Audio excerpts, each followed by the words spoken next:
All right, ladies and gentlemen, how are you today? Fantastic. Hopefully you're doing well. I'm feeling great. Thanks for wondering. So, what we're going to do today is we're going to be working with something called structural isomers. Now, an isomer, ladies and gentlemen, is from the Latin word iso. Iso means the same. An isomer is a chemical compound that has the same formula but a different chemical arrangement. What do we mean by that? Well, we mean that the formula, for example, CH3, or let's just say CH4 or C2H4, will be the same as C2H4, but the atoms might be arranged differently inside the molecule. So an isomer, again, iso means the same. So it's a compound that has the same formula, but a different arrangement of atoms. So let's take a look at that. What we'll do is let's start off by drawing the skeletal structure. So we just take a quick look here. We have carbon number 1, 2, 3, 4, 5. And yes, I'm going to be more careful counting. I know last class I counted the wrong number of hydrogens. That just goes with the territory. Once it's recorded, oh, it's done. So we have 5 main carbons in this chain. So when we draw the skeletal, or the bones, or the line structure, okay, there's carbon 1 and 2, carbon 3, carbon 4, and carbon 5. So we can see that we have 1, carbon 2, carbon 3, carbon 4, and carbon 5, just like this one here. And coming off of carbon number 2, you can see another carbon. So there's a carbon right there. Again, we don't draw any of the hydrogens.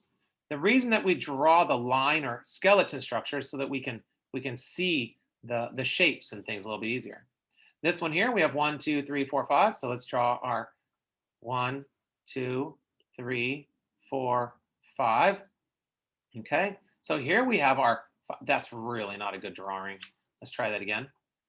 1, 2, 3, 4, 5. We have our 5 carbons, but you can see coming off of this third carbon, that's where our branch is. So this little methyl group is coming off the third carbon, whereas the methyl group, or this carbon, came off the second carbon. So this one would be an example of an isomer, all right? But we have to double check first. So let's count all our carbons. 1, 2, 3, 4, 5, 6 carbons. So that'll be C6, and H will be, let's see, 3, 3, that is 6, 7, 8, 9, 10, 11, plus 3 is 14. So that's C6H14. Then we have 5, 6 carbons, and then 3, 6, 8, 9, 10, 11, 12, 13, 14. And then we have 14. So these are equal to each other, which makes them isomers of each other, which means they have the same chemical formula, right? This would be like the molar mass or the molecular formula. So the same molecular formula, but a different chemical structure. All right, perfect. Let's take a look at another example. Now, when we're looking at these molecules, one thing that you're going to have to understand is that these atoms, ladies and gentlemen, and these molecules are actually moving in space. So let me rewind this one a little bit for you. Okay, you can see that this is a 3-dimensional structure, right? This is a 3-dimensional structure that's moving around. So here we have an atom attached to this other atom, making up the whole molecule, and these atoms are twisting up, down, front, and back in 3 dimensions. So what we're going to do is we're going to take a look at those 3 dimensions a little bit today. So I'm going to leave it right there for you. And we're going to talk about that this one is coming out at us. This one, right? This one's coming out. So you can see this coming out at us right here. This one is going back into the board. This one also happens to be going back into the board. And then this one's going straight up. Okay? So let's take a look at how we would draw that if we were drawing. So the way we would draw that is by using these geometric shapes here. So we draw this triangle here, and this triangle shows that this hydrogen's coming out, just like this hydrogen is coming out of the board. All right. And this line that's dashed here is showing that that carbon is going back into the board. This one's coming out, that one's going back. All right. And that's what these little symbols mean. These here, it's just drawn so that everything's on the same plane. And a plane would be like on a piece of paper. So everything would be on this piece of paper instead of coming out or going in to the board. So let's take a look at what we have. We're taking a look to see if these are isomers. So the first thing that we want to do, ladies and gentlemen, is draw this thing out. So let's draw out our skeletal structures. So again, we can take a look. We can take a look and see that this bond is coming out of the paper and this bond would be going in, but it's still, they're both just single bonds. Doesn't mean that, oh, there's more bonds there. No. That's just showing that it's going back into the board or coming out. It's kind of like, let me show you this amazing ability for me to draw. This, ladies and gentlemen,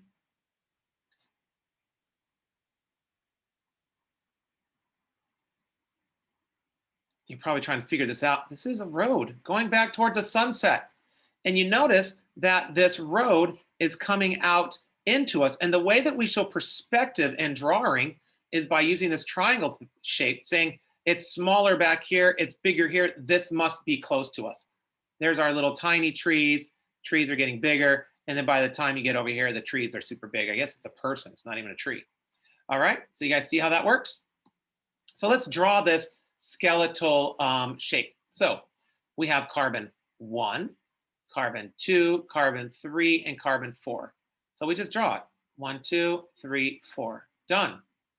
And then we have a double bond between carbon 1 and carbon 2. Right? You can see there's a double bond between carbon 1 and carbon 2. And then the rest of it is all carbons, so you don't even have to worry about drawing it out. All right? Now let's draw it again. So we have carbon 1, 2, 3, and 4. All right, so this carbon, no, a line structure. That carbon, 1, 2, 3, 4. There's our 4. And if we number our carbons, 1, 2, 3, 4, you can see that there's a double bond, ladies and gentlemen, between carbon 2 and carbon 3. Now, if we look, are these the same shape? Do these have the same design or the same structure? No, they don't. So let's find out if they're isomers. To find out if they're isomers, iso meaning the same, we want to count the total number of carbons and the total number of hydrogens. So I have 1, 2, 3, 4 carbons. And then here I have 2, 3, 4, 5, 6, 7, 8. And I have 8 hydrogens. And over here I have 1, 2, 3, 4 carbons. And 1, 2, 3, 4, 5, 6, 7, 8 hydrogens. So these are also going to be isomers. Iso meaning the same, but a little bit different. All right. So let's move on.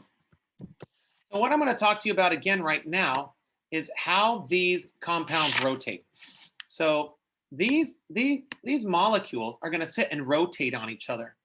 When there's a single bond, right, like just a carbon to a carbon, the molecule rotates around itself. So it's kind of spinning around each other. Everything is spinning, everything's moving in all these different shapes. The only time that doesn't happen is when there's a double bond. And we'll be talking about that more later on. But if you see single bonds, then everything is free rotating in circles. So in theory, you could, well, we'll show you with this example. All right. So let's draw these out. Now I'm letting you know ahead of time, these are not isomers. These are identical. And identical means exactly the same. But you're going, Mr. P, but the chlorines are way out here on this one, and the chlorines are at the top and the bottom. Yeah, but you have to remember that these things are free rotating around each other, and it depends on what's attached to each carbon. So let's see what's attached to each carbon. So what we're going to do is we're going to draw the shape. So here's our 2 carbons for this one. All right, let's draw that line a little better. So we have our carbon 1 and carbon 2 right here, carbon 1 and carbon 2. And what's attached to it? A chlorine. And then what do we have attached to this one? A chlorine, right? Mr. P, could we draw it differently? Sure, if you want to, we could draw it like this. Doesn't matter. There's no up, there's no down, there's no side to side because everything's free rotating. So if we draw this one here, there's carbon 1 and carbon 2, and there's a chlorine here, and there's a chlorine here. So they could look exactly the same. Mr. P, what if you drew it like this? There's our 2 carbons, and there's a chlorine, and there's a chlorine. Fantastic. I think that looks great. What if you drew it like this? Fantastic.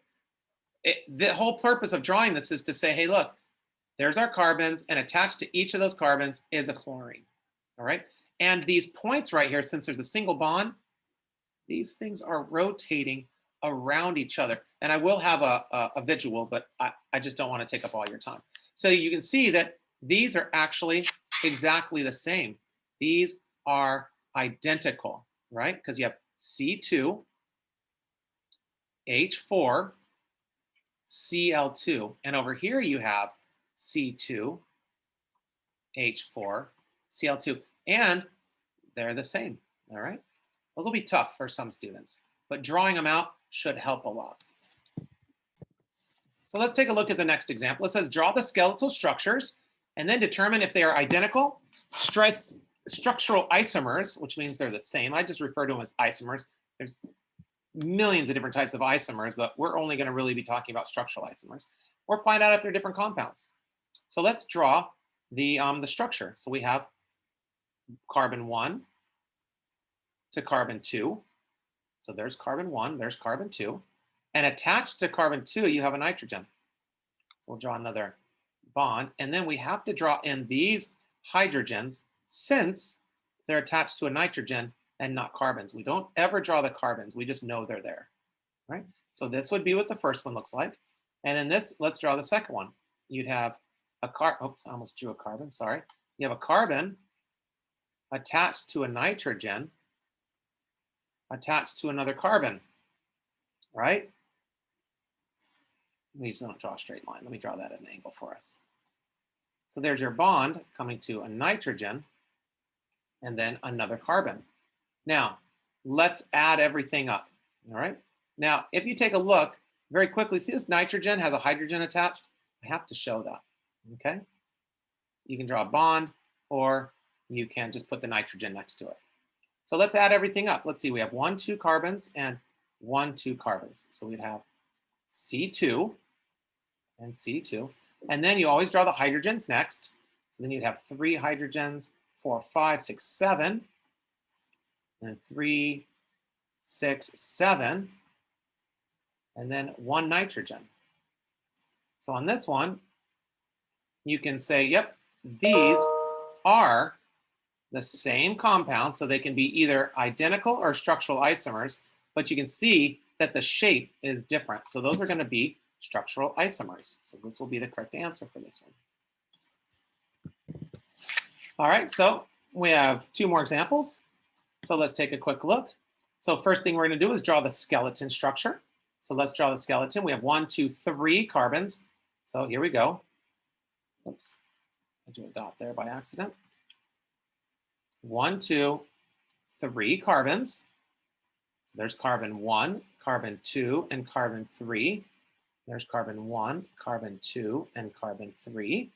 And then you have all hydrogens, so we don't worry about it. And you have an oxygen attached, so we'll draw a line up. This one is called isopropyl. This is rubbing alcohol, this one here, isopropyl. And then we have 3 carbons again, so we'll draw 1, 2, 3 carbons, right? There's carbon 1, carbon 2, carbon 3, and we have all H's attached. And then we have an OH, so we're going to draw another line. A lot of kids think, oh, there's another carbon there. No, there's not.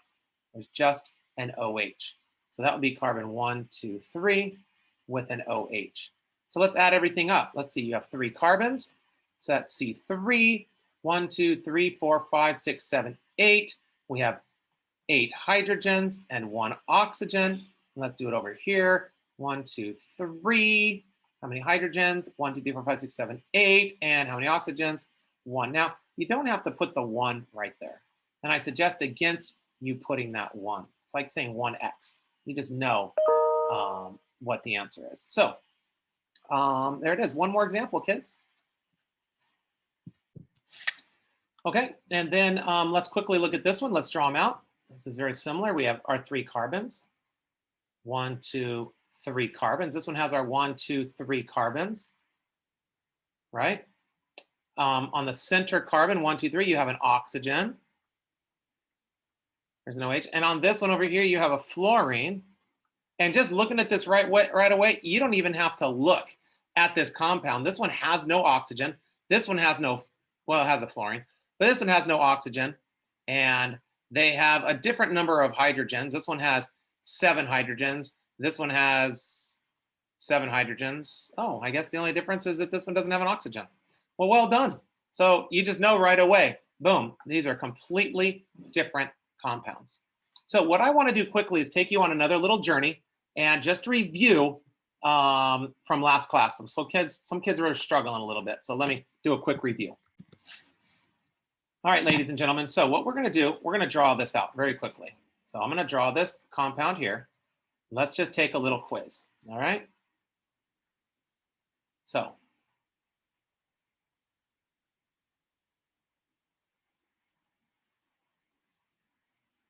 put a BR there. All right. Now here is my question for you. How many carbons does this compound have? So hopefully you got the correct answer. Let's count them out so we can see. Ladies and gentlemen, there will be a carbon at every single endpoint, and there will be a carbon at every single corner, unless something else is already there. So let's just take a look. All right. So there's 1, 2. There's no carbon up here because there's a bromine. Then there's 3 carbons, 4 carbons, 5 carbons. So we have this 5 carbon chain here. And then we have 2 more, 5, 6, 7. That would be a 7 carbon chain with 1 bromine. Now, the next thing that came up that kids were struggling with is how many bonds will things need? Remember, each carbon needs how many bonds total? That's right, 4. This carbon already has 1 bond. Okay, there's the bond right there. This carbon already has 1 bond. So how many more bonds does it need? It needs 3. 1, 2, 3, because each carbon needs 4 bonds.